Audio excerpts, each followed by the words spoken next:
Natural gas continues to rally. Before we start, a quick word from our sponsor. This video is brought to you by FXEmpire, the world's leading retail brokerage firm offering ultra-fast execution and no overnight fees. Look for a link in the description below.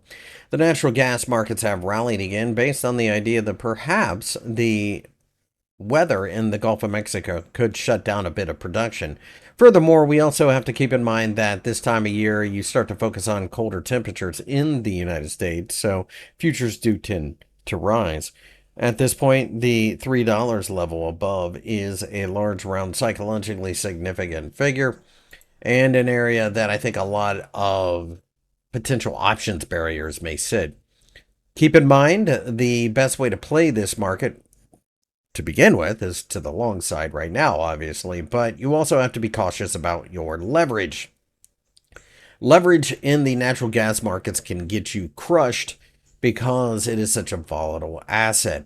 If we can break above the $3 level, then I look for the $3.10 level to be targeted next. In general, this is a market that has plenty of things to push it higher, but I don't necessarily think that it's got a huge run ahead of it. When you look at longer term charts, you see that the $3 level has been crucial multiple times. And as we approach it, I would expect some type of pullback unless, of course, a hurricane or a tropical storm actually shuts down production in places like Louisiana. Even if that were to happen, that would be a short-term effect.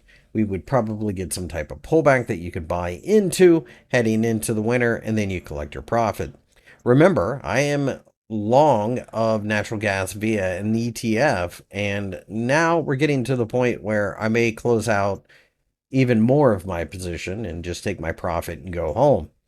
As far as jumping in here and buying, I mean, it could work out, but it is a little late for that. If you enjoyed the video, give me a thumbs up and subscribe.